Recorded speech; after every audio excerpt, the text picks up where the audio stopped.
and welcome to the second episode of the new and we like to believe improved edition of the EurohooPOD, the official podcast or vidcast by EuroHoops. This is Antonis Strogilakis. I'm once again here with my great colleague Cesare Milanti, and with us we have no other than you can see him, Chima Moneke, the 2022 Basketball Champions League MVP, former All Basketball Champions League team member, All SCB member, now a player of Baskonia. Chima, hello. Hello. Thanks for having me. And thank you for being here, Chima. Now, Chima Moneke, I assume that I said that right because you had some complaints. Oh my goodness. I think that's it. I think it's pretty obvious how to say my name, but some commentators struggle with that. I don't know why. It's not Monica. It's Chima Moneke. So I was discussing this with Cesare before. I'm saying it's pretty obvious. It's you say what you read. Chima Moneke. It shouldn't be hard. Moneke, yeah. Some people, I guess the guy doesn't know me. I think it's kind of disrespectful. But yeah, he's gotta learn how to say my name. Yeah, and they really have to learn how to you say your name, especially now. I mean, even people who weren't aware of you before, and I find it hard to believe why someone wasn't aware of you before. Because okay, if someone is watching only EuroLeague, you arrived in EuroLeague last season with Monaco, and now with Baskonia, you are actually leading the team in scoring so far. 6 games into the season, 70 points per game, more than 70 points per game, 70.2. Now, I got to be honest with you, Chima. If someone before the season began told me that Chima Moneke would lead Baskonia in scoring 6 games into the season, I would call him a madman or something similar. Not because I underestimate your abilities, it's because we haven't been used to seeing you doing this on the floor. We are used to seeing you becoming, a defensive monster for some teams, being a rebounding force, but not the leading scorer. So how has that happened? I think in Manresa I was the leading scorer over there, if I'm not mistaken. But I just, I'm efficient. I pride myself on being efficient offensively, and I'm a player that doesn't like to be in a box. I know I can contribute at a high level. My confidence is high this year. My motivation is even higher. Like you said, just to prove a lot of people wrong, because I know how good of a player I am, and I know that I'm getting better. And yeah, I'm happy with how I've started, but I just want to win more games. That's what I care about the most, and I want to be out there, in the moments that matter the most, so I can help my team win. And you said it yourself, the Baskonia season so far has been a kind of a roller coaster like this. You haven't managed to even after the win against the Partizan, which was an important win, then you fall to Gran Canaria in ASVEL, and it has been like that throughout the season overall. You don't manage to celebrate a win because then you lose a game. Why it has been like that in your opinion, and how do you handle this? Young team, new team, a lot of new players, a lot of injuries, new coach. I mean, there's a lot of reasons. The good thing about it is it's only November. Things will get better. Yeah. Um, every team goes through adversity throughout the season, and we had ours straight away.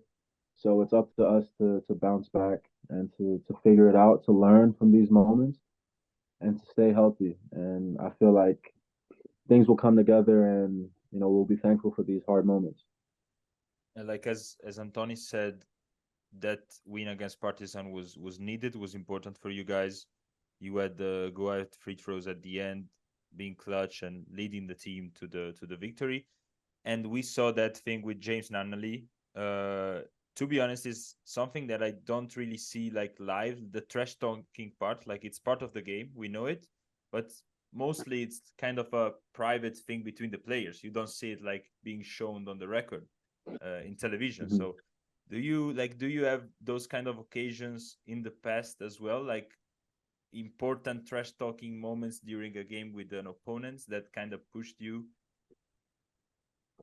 I think this is my most memorable moment because of EuroLeague, because of it was at the end of the game, and because it was trash talk, but it was friendly, it was Yeah, competitive, and it was it was trash talk that I encourage. A lot of trash talk in the past has been you know maybe heated or less respectful, more bad words, I would say. And yeah, at the end of the day, for me, most majority of the time, I leave it on the basketball court because I want everyone to be healthy. I want everyone to compete. And in this situation, it was they they decided to come up to me because they were reviewing the time, and I was at the free throw line, and it's a big moment. I would have done the same thing. I would have done the same thing. Um, Maybe a little bit differently, but I would have tried to, distract the guy, tell him that he was gonna miss the free throws, and that's what they did. Or that's what they tried to do, and it just didn't work. yeah. You said in an interview that you made a bet with James Nunnally and Zach Ledey actually about it. Now, please tell me that it's for real and you were joking, that it is indeed a bet and it's indeed about a monthly salary. Yeah. So I saw his tweet saying that he didn't make a bet.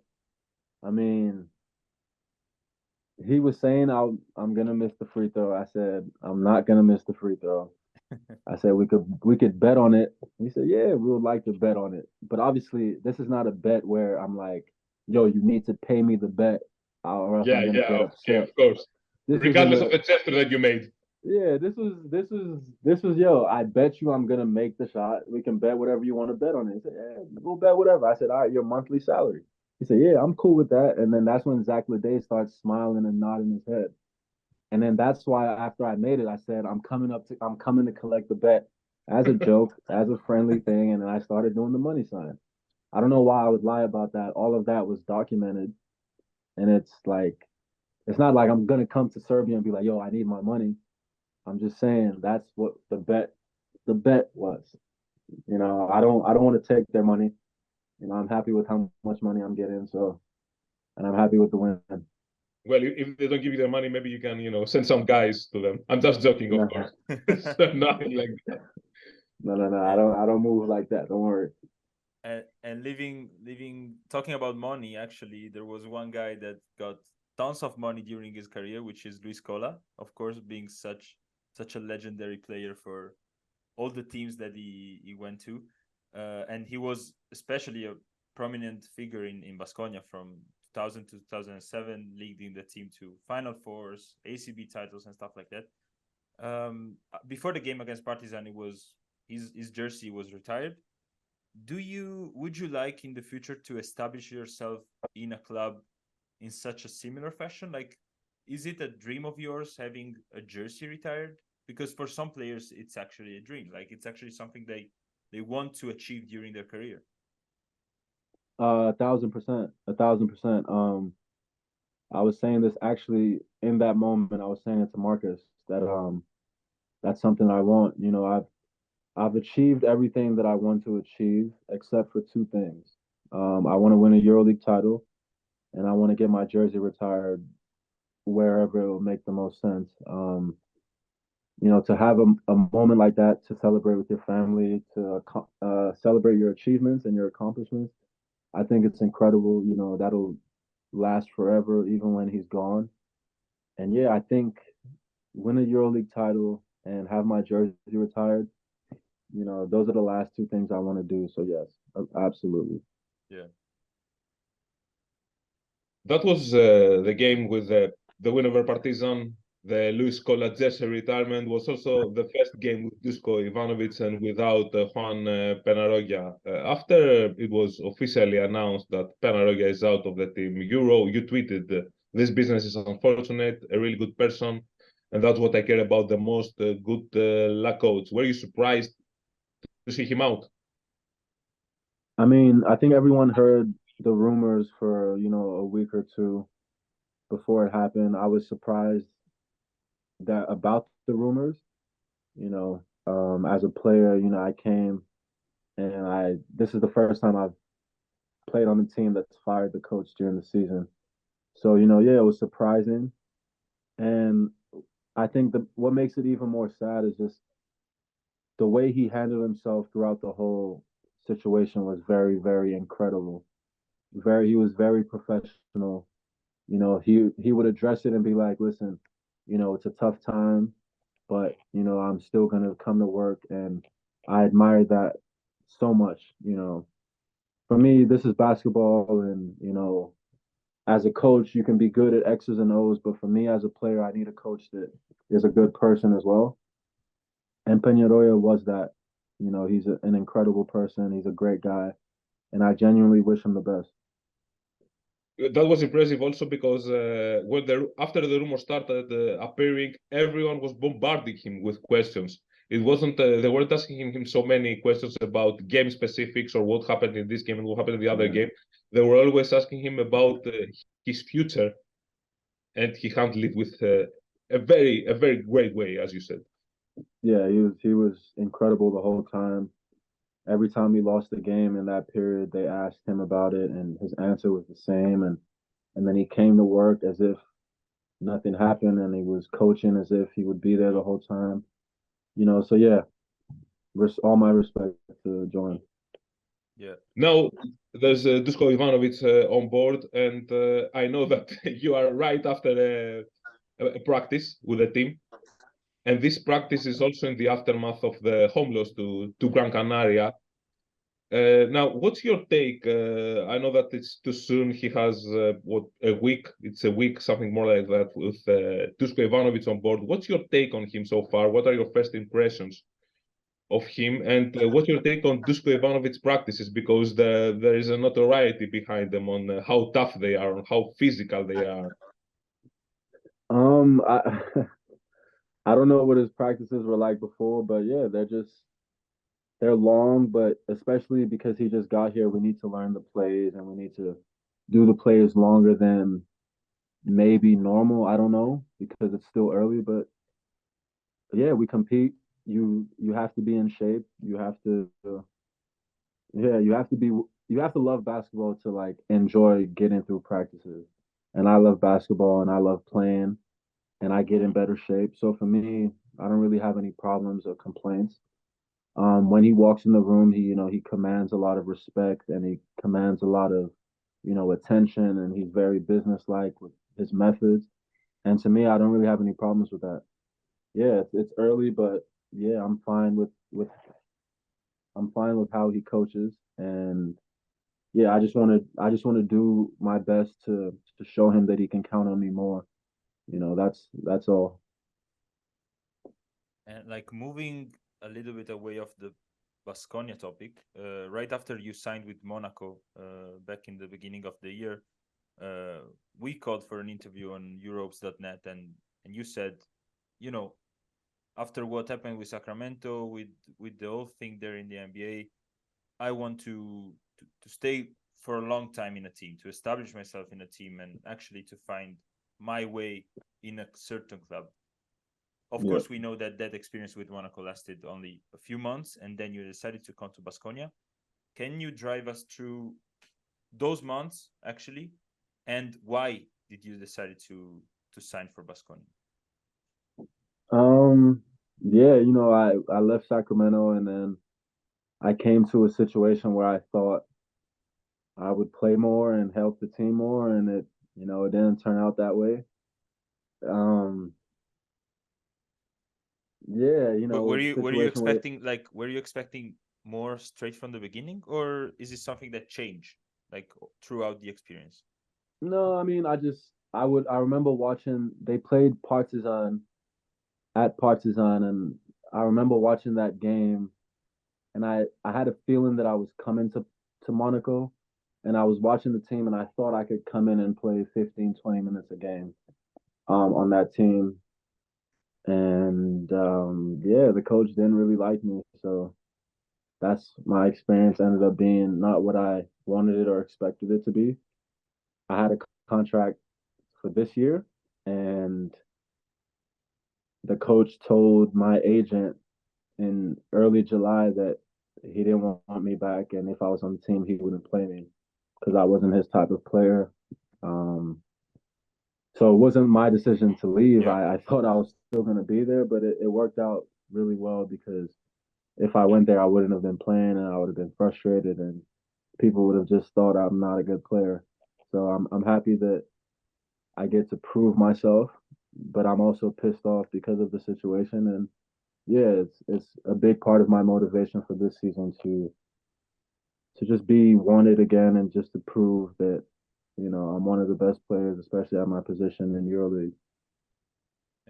As you said also other times in the past, and you just said that you want to feel that you are wanted in a team.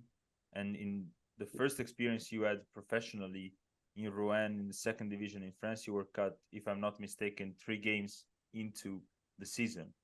So what's that like? What was that about? Like, what was like for you having your first year with the team in your professional career being stopped after only 3 games? What did you feel like in those moments? Yeah, that was my lowest moment as a professional, and it happened, 3 games into my season. We had 6 foreigners, and at my position, we had 2. So I knew that going into the season, I was like, this may be a problem. I was the only one that was a rookie, and yeah, the coach there he didn't watch my tape. He didn't know what type of player I was, and then when I got there, he wanted me to play a different type of way. And ultimately, he didn't like me either. So he told me that they didn't need me, and I had to practice with them for 6 weeks. And it was just, I think the biggest problem was I thought I should be playing or could be playing in the NBA at some point. And then for me to get cut from a second division team, it made me question myself a little bit, just for a few minutes, a few days, a few moments. And then, yeah, I snapped back out of it. And I just said it was a bad situation. I'm not a bad player. So I had to find my confidence through playing. And I did when I went to my next team in Dana. Yeah. Chima, you talked about disrespect and sometimes feeling disrespected from maybe from some coaches, maybe from fans, maybe from media. I don't know. I want to take you through something similar that happened in 2021, a bit before the Olympic Games, with the Nigerian national team. You were a member of that team. You're already smiling, right, Chima? Yeah. A lot of bad moments. All good. Go ahead. You were a member of that team that beat Team USA in an exhibition game, and that was a major surprise, even if it was an exhibition game. And there was a famous journalist. Okay, I don't have a problem mentioning his name. It was Stephen A. Smith, and I'm sure you noticed. Yeah, you are laughing already.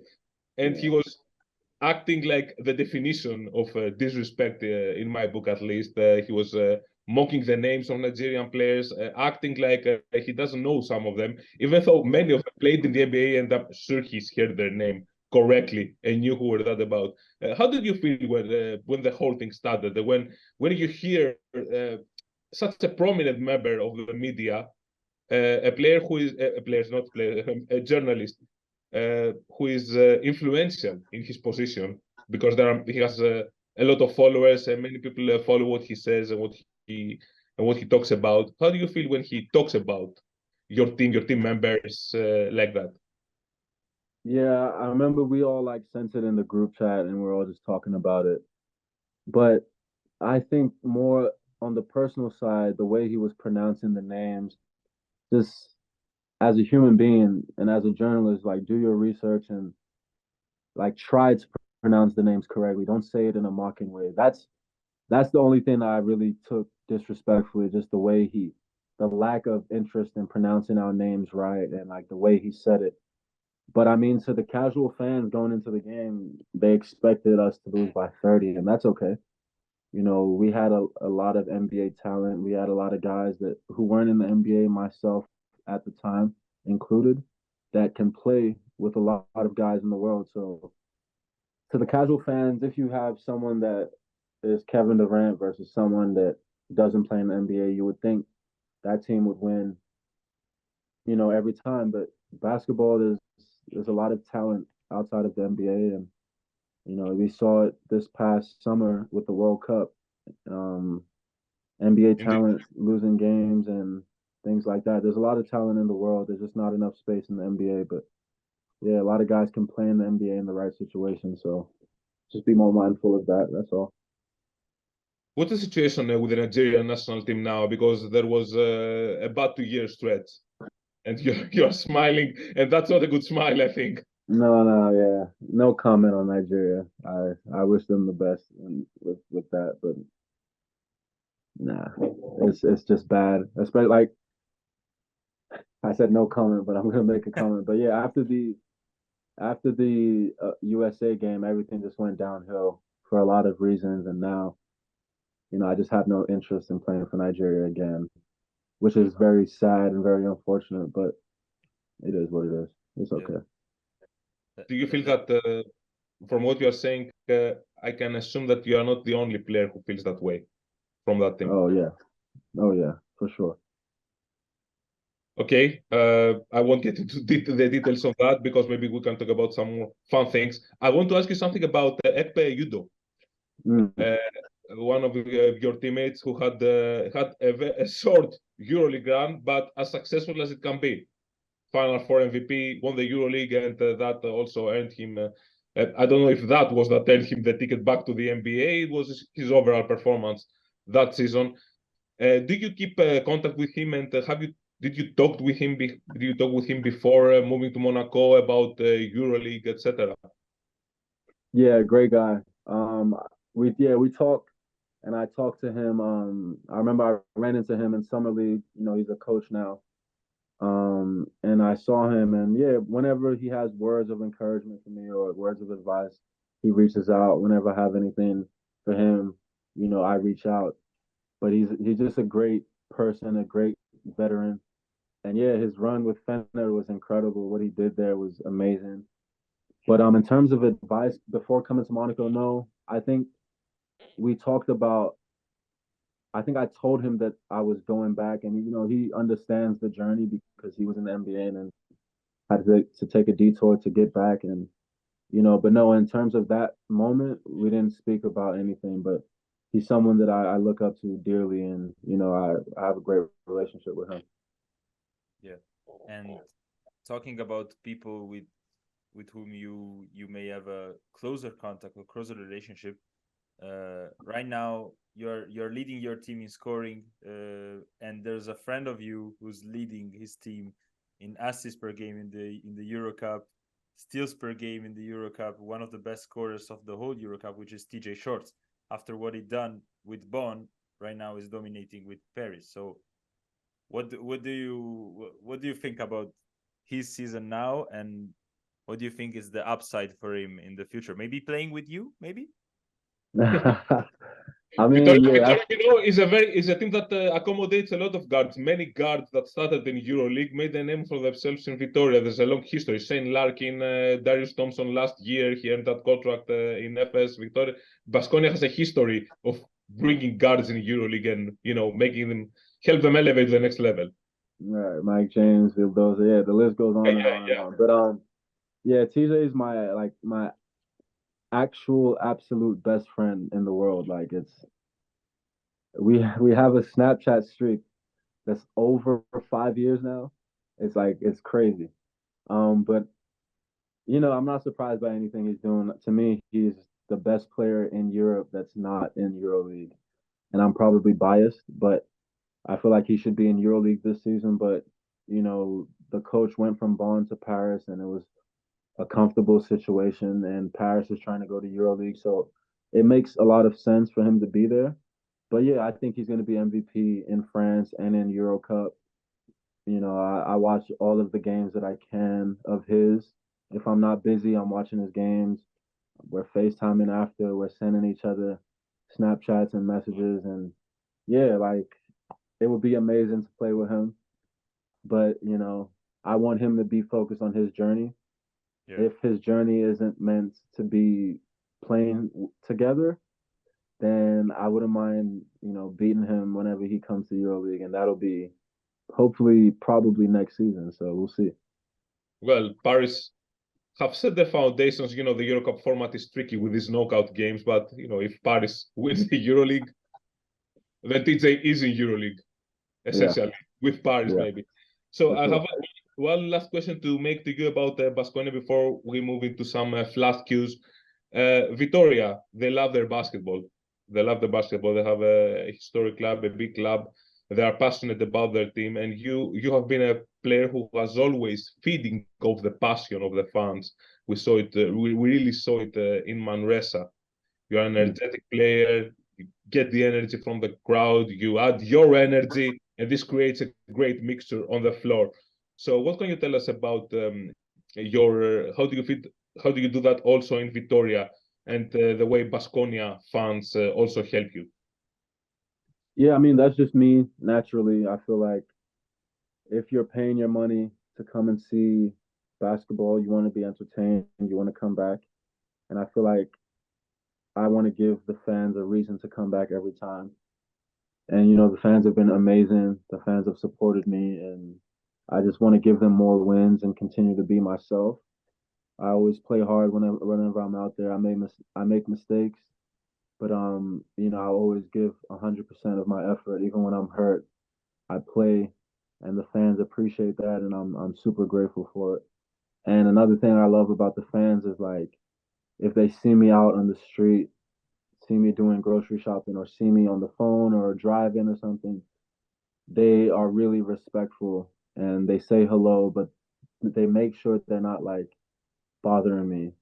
And I love them so much because, yeah, I'm a human being too. And, sometimes I want to just be quiet. I'm not always loud and annoying. Sometimes I just want to chill. So they understand that, and I love them for it. Yeah, I have to ask you this: did the guy who made your latest tattoo recognize you? Oh my God, yeah, for sure. For sure, he knows who I am. Yeah, before I got my tattoo, he knew who I was. I asked because okay, Vitoria is a basketball city, but there are some people who don't care at all about sport, basketball, football, or anything. So for him, you were another guy who wants just to get a tat, and not No. a player of our hometown team. He knows who I am. Okay, Chima, let's sum it up with some just flash cue. Actually, just like we did with Malcolm Delaney in the first episode, we would like you to make some predictions. We're mostly interested in like the MVP for the regular season of the EuroLeague and the teams that you think will make it to the Final Four. MVP of the EuroLeague. I mean, things can change. But Shengelia looks good. Shengelia looks good right now, and they're winning a lot of games. Obviously, Mirotic has the highest PIR, but they're not winning too many games right now. So things could change. Mike James is always a name that you got to consider. I think if I had to bet on a name, it'll be Mike, because I think Monaco will finish higher than Bologna at the end of the season. So I would bet on Mike James winning MVP. Okay. And the thing, with the MVP is that you have to make the Final Four to be named the EuroLeague MVP. There hasn't been an MVP without his team making the Final Four. So you have to take this into consideration as well. Yeah, I don't like that either. They should announce that before the playoffs start. But yeah, I mean that makes my pick even better because Monaco. I think Real Madrid is the best team in EuroLeague by far, and then I think after that it's like you just don't know. But I wasn't sure. I thought they had too much talent, Monaco. But I think because of how every other team is looking, I think I would have them in the Final Four right now. So that'll make my pick of Mike winning MVP better. All right. Yeah. 2 guests, 2 votes for Mike James so far, and it is not surprising, really. Yeah. And you said eventually Monaco to the Final Four. Do you have any other names? Yeah, Madrid first. Monaco will be in there. Oh, yeah, this season is tricky, man. This season is I feel like there's going to be a team this season that no one will expect to be in there. Okay. Yeah, it's tricky. Madrid, Monaco.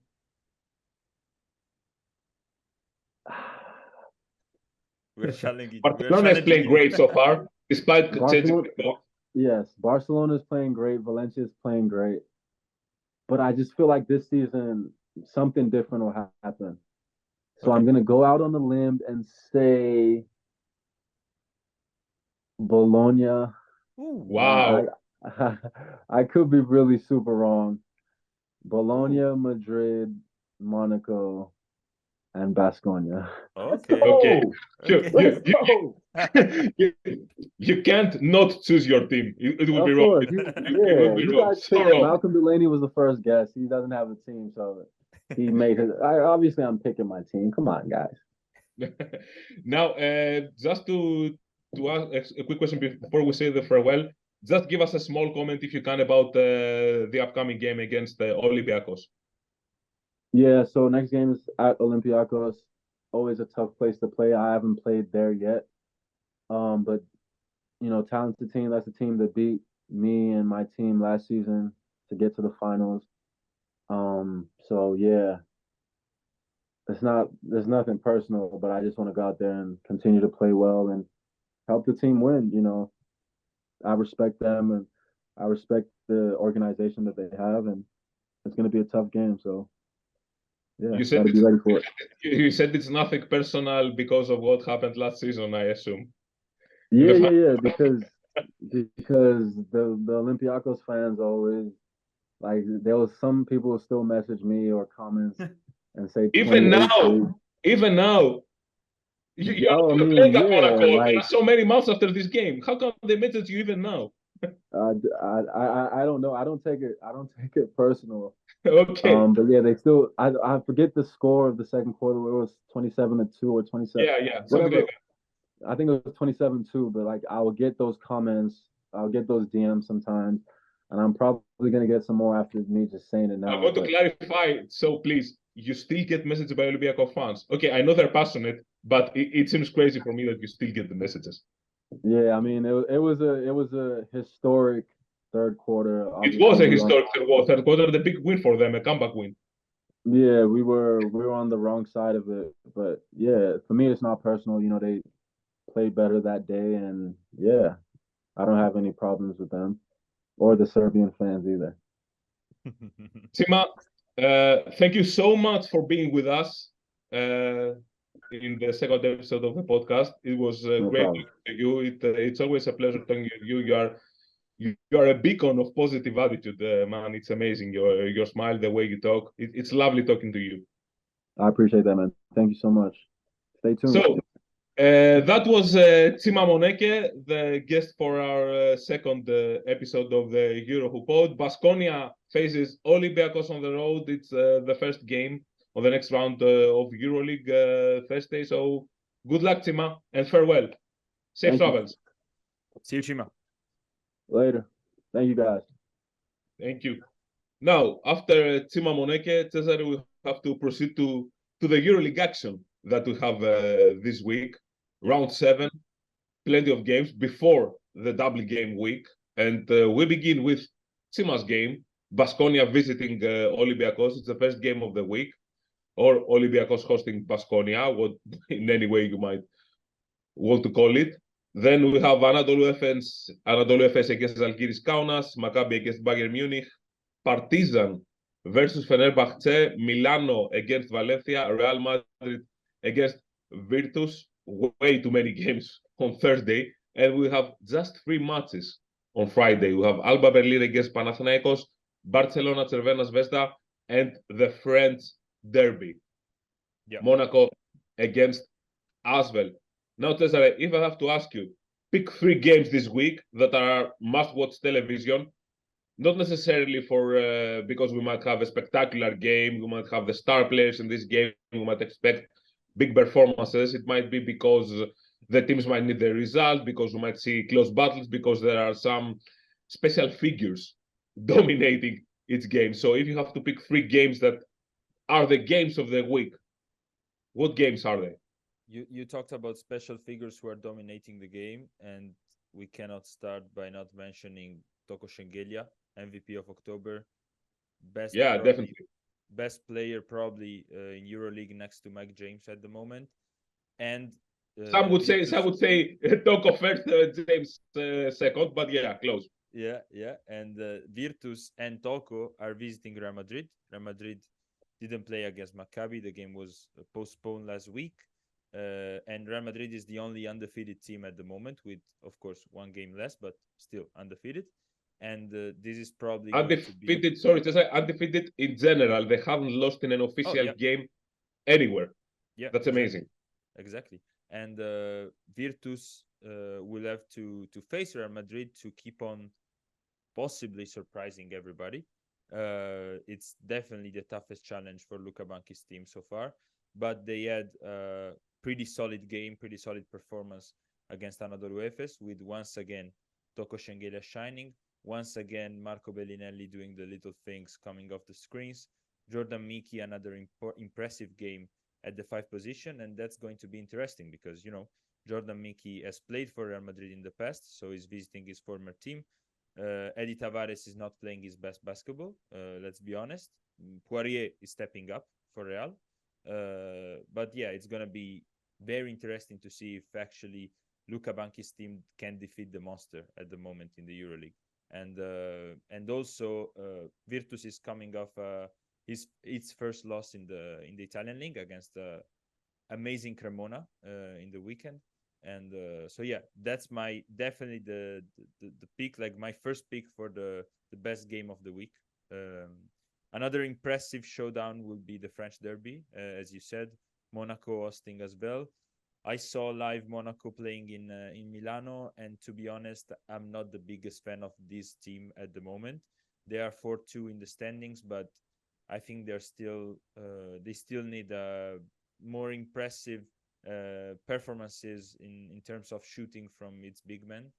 I would say, Cesar, that this is a controversial opinion that you might have, because you know, many people think the obvious thing that Monaco has won 4 straight. So okay, it's a 4-2 record, but they have been constantly improving. I mean, at least when it comes to results, Mike James has been playing MVP caliber basketball. So why do you feel that way? I feel that way because I do believe that in this EuroLeague, you should have at least 2 big men who can shoot the ball from beyond the arc. And at the moment, Monaco's 5 are not in that category. We're talking about Dimo, Jaite, and Donta Hall. And Petr Cornelie, we know that he has been playing well in the French league, but against Milano, he wasn't delivering from deep. And if Petr Cornelie can step up to be like the stretch four that Monaco has been needed for a lot of time, then okay, we're talking about probably a home court contender for the playoffs. Otherwise, despite Mike James being MVP at the moment, probably one of the candidates, I don't see Monaco, you know, staying hot for the remainder of the season. Yes, they won 4 straight, but they face some opponents with adversities, at least. And you know, that's the thing with Mike James. Opposing defenses throw all sorts of defenses against him. They throw him many players, throw him double teams, different schedules, different strategies, triple teams sometimes. Yeah. And he takes care of the ball exceedingly well. But apart from Mike James, I see, for example, you talked about the big men. Cornelie delivers 4 points per game. Zete delivers 2.2 points per game. He doesn't even play much. Mamzete, I don't know why. 5 points, 30 seconds as an average. Donta Hall, only 4 points, 4.5 per game. Donatas Motieunas, 6.3 per game. So there's not much of a diversity on the offense of Monaco. It's a simple thing. If the guards do not produce, there's Mike James, there's Alpha Diallo, Elio Kobo gives them some stuff, but they don't get anything on offense from the big men. I know that these guys take care of business on the defensive end, especially Donta Hall, but maybe they need an extra boost. Maybe Jordan Lloyd delivers. He's not a big man, of course, but maybe Jordan Lloyd will add this extra dimension to Monaco's offensive game, even though this extra dimension, this extra production doesn't come from the front line. Yeah, exactly. Like that's the thing. Monaco needs another option on offense other than Mike, and Jordan Lloyd can be the solution. Kemba Walker didn't play against Milano. Sasha Obradovic said in the post-game press conference that it's nothing serious. So let's see if he plays against ASVEL. And talking about ASVEL, finally a win after 9 months, like 18 loss like run. It was incredible. It has been too long. Yeah, exactly. And finally they won, and they won on the road. They won by coming back in the fourth quarter against Žalgiris, one of the toughest home courts where to play in the EuroLeague.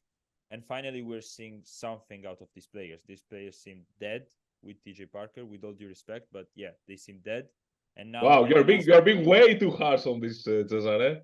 Well, You're not holding anything back. I like it. It is what it is, and I'm not biased because Potts is Italian. It's just that Potts is bringing. You are biased. You are biased. You're saying this because Potts is there and Potts is doing his own thing. He delivers his own time. So I think maybe you are very happy seeing Pozzecco in EuroLeague as a head coach. Okay, and I'm cutting the parenthesis now. He's pointing again now at me. No, joking aside, like Pozzecco at least is bringing some spark. You know, like some emotional spark. Not only a spark, an explosion. And that's what they needed, and it was great seeing actually Timothée Luau Cabarro playing that well, shooting, like both being efficient both from two and both at the line. He basically gave ASVEL the victory in the final section of the game, also grabbing that defensive rebound. So I like it because now ASVEL at least is a team that is fighting, you know. And Pozzecco, of course, we know him. It was very cool to understand what was the communication between him and Paris Lee, with Paris Lee telling him, no, let the guys play, and Pozzecco didn't put him on the court. It's the same thing that happened actually with Gigi Datome on his last game in Manila in the World Cup. He said, Gigi, come out, and Gigi was like, no, the guys need to win this one, need to win this one. But of course, it was another story with his retirement. But yeah, I like what Pozzecco is bringing, and hopefully we'll see a good one with Monaco against ASVEL. I don't know if ASVEL is going to put something, the same thing that they did in Kaunas against Žalgiris. To be honest, okay, I know how you like Pose, but I won't say so, but I will be really surprised if they manage to leave Monaco with a win. Let's say that both teams lost. That's something to mention. Both teams lost in France this week in the French league. Limoges beat ASVEL 79-68. And then we also had Monaco losing its own game. Monaco lost to Nancy 94-86. It was defense the factor for Monaco, or Nancy's offense, whatever you might call it.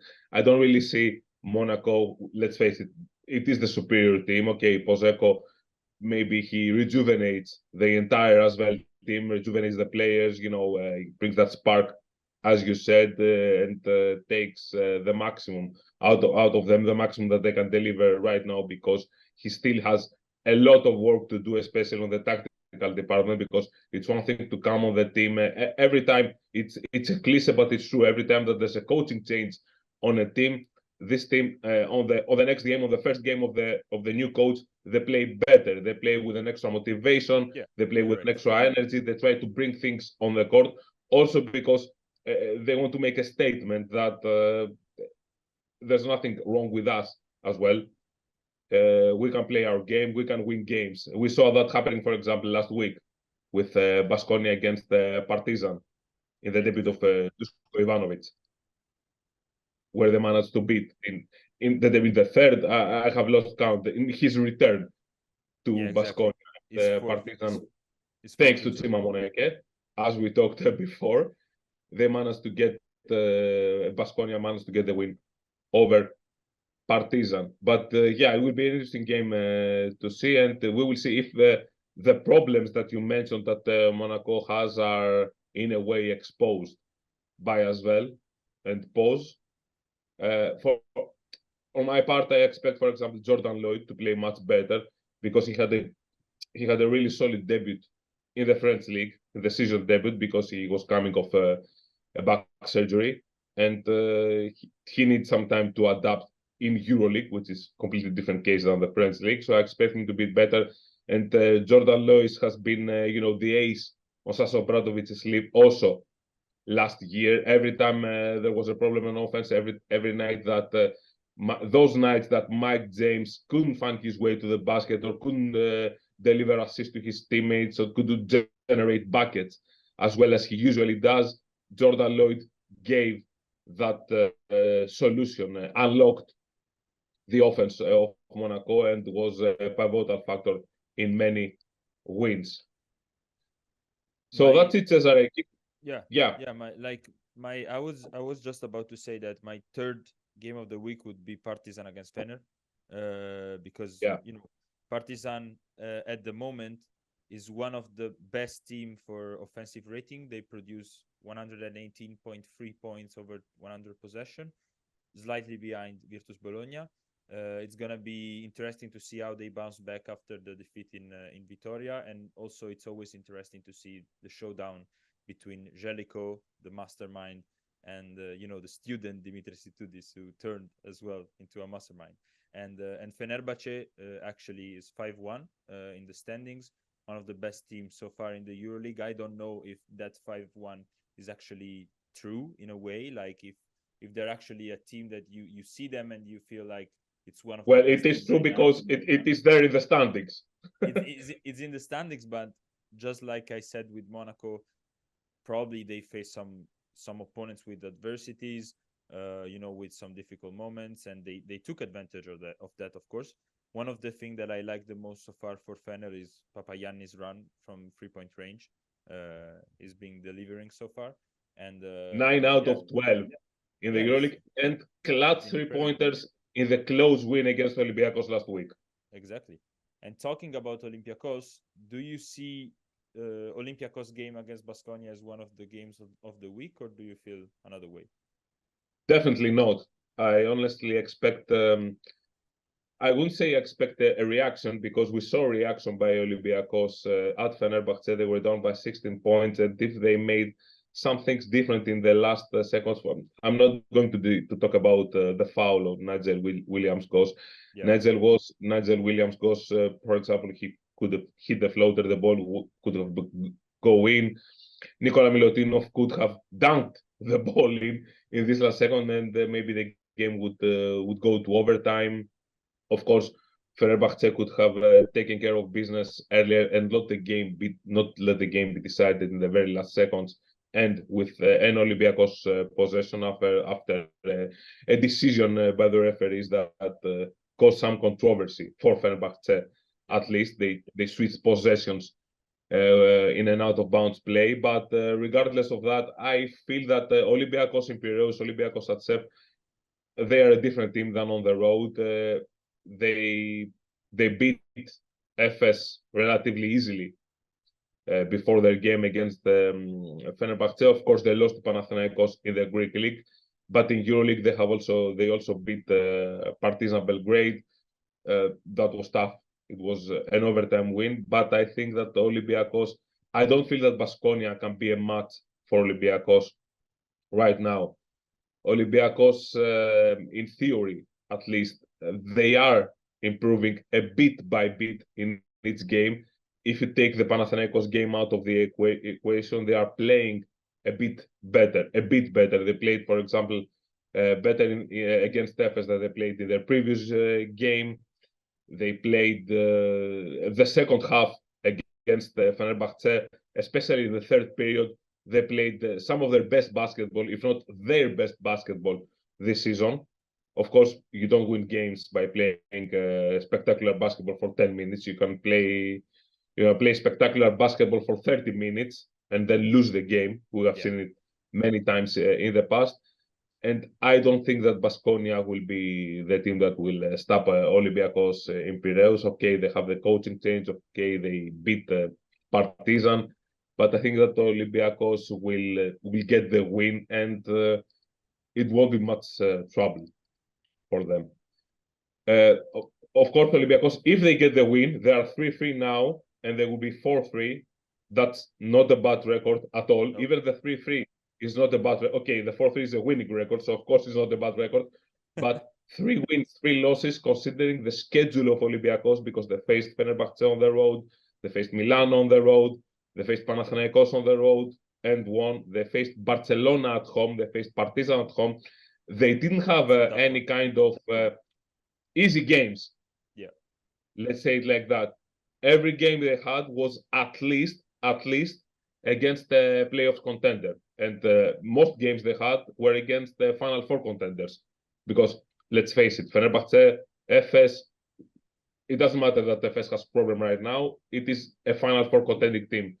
Yeah. Fenerbahce, Efes, I would say even Partizan, definitely Milano and Barcelona are Final Four contending teams. Panathinaikos is a team that was built to make the Final Four. Okay, Ergin Ataman might say that our goal, our first goal, our initial goal is to make the playoffs, but this is a team that was built to go all the way to the top. So the problem with Olympiacos is not that they don't get results. It's not so much about results at this moment. Is that the quality of basketball that they play is lackluster. It's not the same as last season. They have a poor offense. They win most of their games from defense. And the problem for Olympiacos is something similar. I will use the same word that I used with Monaco. They don't have a dimension. They don't have too many dimensions of their offensive game. If, for example, a player like Thomas Walkup plays bad, the one exception of this was against Fenerbahce, but if Thomas Walkup, for example, plays bad, then the whole Olympiacos offense seems problematic. All the other players of Olympiacos must play a perfect game in order to have a winning chance, because we saw, for example, in Fenerbahce that Isaiah Kana played well, Alec Peters played well, and we had to. This comes from the starting five of Olympiacos, because there are a few solutions at the bench. Zach McKissick is injured, and that was the kind of player that was coming off the bench last season. I'm not even discussing about the absences and the players like Sasha Vezenkov or Kostas Lukas who are out. I'm taking them out of the equation. But Zach McKissick is the kind of player that last season was coming off the bench. He was giving a major boost, and we even saw him winning some games for Olympiacos, like the one against Virtus. He had probably his best performance last season. I'm not saying that Olympiacos will be a completely different team with Zach McKissick on board. We don't know yet when he will be ready to return to action. But he is the kind of player that Olympiacos lacks at the moment. A slasher who can attack the basket, who can make the opposing defense collapse, who can attract the double team from the opposing defense and enable some of his teammates to be more open. Do you believe that Kendrick Nunn will be the guy turning Panathinaikos on the way, like turning the team on? Well, he definitely has the tools for that.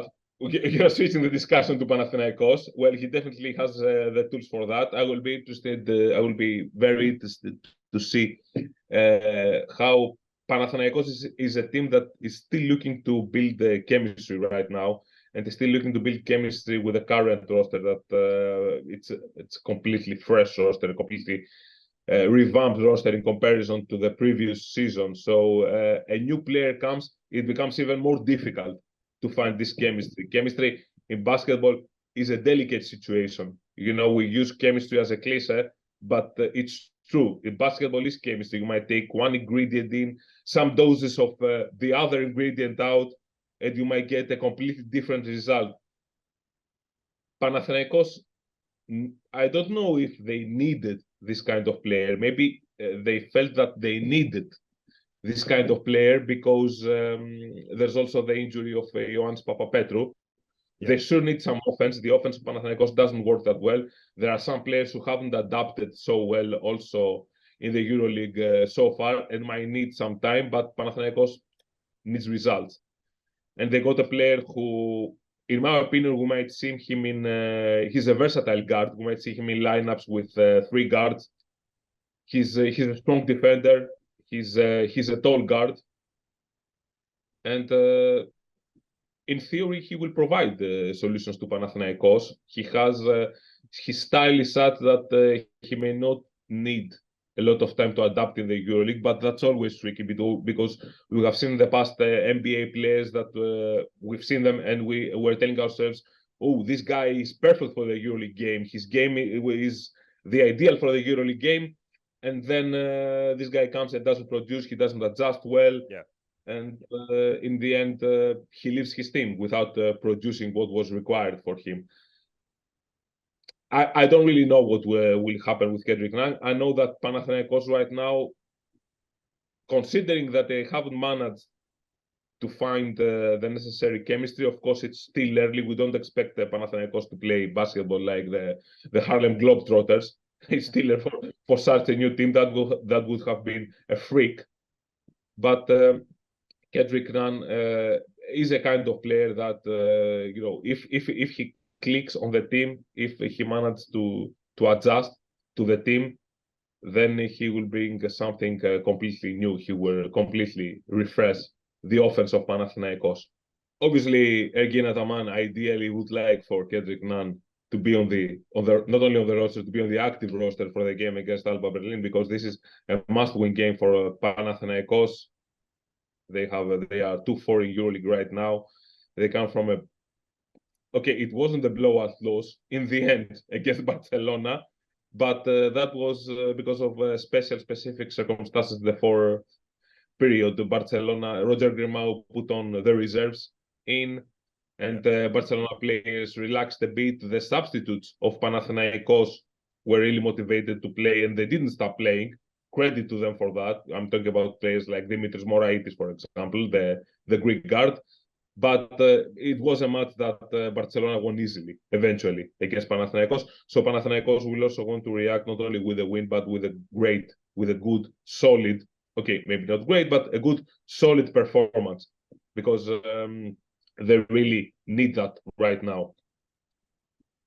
We'll see about Kendrick Nunn. In my opinion, it will be very difficult, unlikely for him to play immediately, having arrived in Athens only a couple of days, having I don't know how ready will be to fully attend the practices.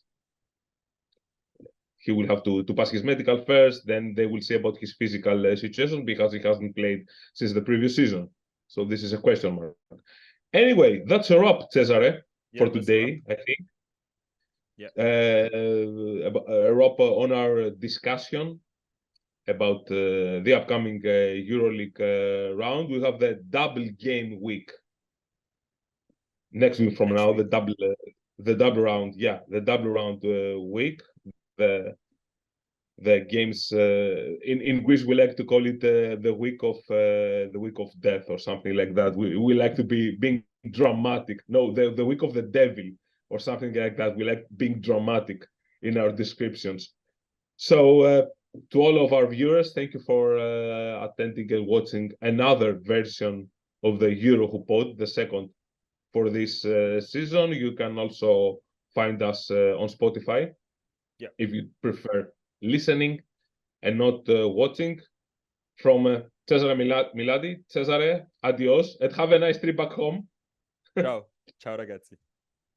And from Adonis Stokilakis, farewell, and stay tuned at EuroHoops net. Bye-bye. See you.